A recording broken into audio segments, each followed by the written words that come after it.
ব্যাপক বিপদের মধ্যে কলকাতা, বসে যাচ্ছে মাটি, ডুবে যাবে মহানগরী, তুমুল আশঙ্কা বিজ্ঞানীদের। বিশ্বে গরম বাড়ার সাথে সাথেই সমস্যা বাড়তে চলেছে, বিশেষ করে উপকূলবর্তী শহরগুলোতে। সেখানে জলস্তর বাড়তে থাকায় সামনেই খারাপ সময়ের ব্যাপারে জানান বিশেষজ্ঞরা। আসলে শুধু যে জলস্তর বাড়ছে তাই না, সাথে সাথে মাটিও বসে যাচ্ছে। সবচেয়ে বেশি সমস্যা আসতে চলেছে বিভিন্ন বদ্বীপগুলিতে। স্ট্যানফোর্ড বিশ্ববিদ্যালয়ের একটি গবেষণায় চাঞ্চল্যকর রিসার্চ উঠে এসেছে। বিজ্ঞানীরা জানান, বসে যাওয়ার পেছনে কারণ কি? বিজ্ঞানীদের কথায়, পৃথিবী জুড়ে পরিবেশের জন্য ক্ষতিকর কাজকর্মের প্রবণতা বেড়ে যাওয়ার কারণেই বসে যাচ্ছে মাটি। বিশেষ করে হাইড্রোকার্বন উত্তোলনের কারণে নষ্ট হচ্ছে মাটির প্রকৃতি। জীববৈচিত্র্য নষ্ট হওয়ার সাথে সাথে মাটিও অনেকটা দুর্বল হয়ে যাচ্ছে, আর তাতেই বেড়েছে বিপদ। যদিও ঘন জঙ্গল এই বিপদ থেকে কিছুটা রেহাই দিতে পারত, কিন্তু মাটি খোঁড়াখুড়ি এবং সেই সাথে বড় বড় ইমারত নির্মাণের কারণে সমস্যা বেড়েছে। আর মাটি নিচে নেমে গেলে সমুদ্রের জলতল আরও একটু উঁচু হয়ে যাবে। তাৎক্ষণিক এই সমস্যার সমাধান না হলে পৃথিবীর বহু বদ্বীপ অচিরেই হারিয়ে যাবে। ঘটনা সম্পর্কে বিজ্ঞানী রাফায়েল স্মিথ জানান, মানুষের কর্মকাণ্ডের জন্যই এমনটা হবে। এদিকে বিশ্বের জিডিপি এর 4% আসে এই বদ্বীপগুলো থেকেই। এতে যে বেশ বড় বিপর্যয় আসবে তা আর বলার অপেক্ষা রাখে না। জানিয়ে রাখি যে বিশ্বের সবচেয়ে বড় বদ্বীপ গাঙ্গেয় বদ্বীপ। ব্রহ্মপুত্র ও গঙ্গার দুই শাখা নদী মিলে তৈরি করেছে এই 250 কিমি চওড়া বদ্বীপ। সেটি ডুবে গেলে সমস্যা বেশ বাড়বে। সাথে কলকাতা এবং গাঙ্গেয় দক্ষিণবঙ্গের অবস্থাও অনেকটা একই রকম হতে চলেছে।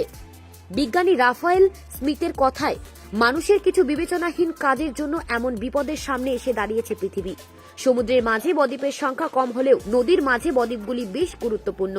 বিশ্বের জিডিপির 4% এই বদ্বীপগুলি থেকে আসে। ঘটনাচক্রে বিশ্বের সবচেয়ে বড় বদ্বীপ গাঙ্গেয় বদ্বীপ। ব্রহ্মপুত্র ও গঙ্গার দুই শাখা নদী মিলে তৈরি করেছে এই 250 কিমি চওড়া বদ্বীপ। স্বাভাবিকভাবে কলকাতা ও দক্ষিণবঙ্গ একই বিপদের মুখে। ব্যাপক বিপদের মধ্যে কলকাতা, বসে যাচ্ছে মাটি, ডুবে যাবে মহানগরী, তুমুল আশঙ্কা বিজ্ঞানীদের। বিশ্বে গরম বাড়ার সাথে সাথেই সমস্যা বাড়তে চলেছে, বিশেষ করে উপকূলবর্তী শহরগুলোতে। সেখানে জলস্তর বাড়তে থাকায় সামনেই খারাপ সময়ের ব্যাপারে জানান বিশেষজ্ঞরা। আসলে শুধু যে জলস্তর বাড়ছে তাই না, সাথে সাথে মাটিও বসে যাচ্ছে। সবচেয়ে বেশি সমস্যা আসতে চলেছে বিভিন্ন বদ্বীপগুলিতে। স্ট্যানফোর্ড বিশ্ববিদ্যালয়ের একটি গবেষণায় চাঞ্চল্যকর রিসার্চ উঠে এসেছে। বিজ্ঞানীরা জানান, বসে যাওয়ার পেছনে কারণ কি? বিজ্ঞানীদের কথায়, পৃথিবী জুড়ে পরিবেশের জন্য ক্ষতিকর কাজকর্মের প্রবণতা বেড়ে যাওয়ার কারণেই বসে যাচ্ছে মাটি। বিশেষ করে হাইড্রোকার্বন উত্তোলনের কারণে নষ্ট হচ্ছে মাটির প্রকৃতি। জীববৈচিত্র্য নষ্ট হওয়ার সাথে সাথে মাটিও অনেকটা দুর্বল হয়ে যাচ্ছে, আর তাতেই বেড়েছে বিপদ। যদিও ঘন জঙ্গল এই বিপদ থেকে কিছুটা রেহাই দিতে পারত, কিন্তু মাটি খোঁড়াখুড়ি এবং সেই সাথে বড় বড় ইমারত নির্মাণের কারণে সমস্যা বেড়েছে। আর মাটি নিচে নেমে গেলে সমুদ্রের জলতল আরও একটু উঁচু হয়ে যাবে।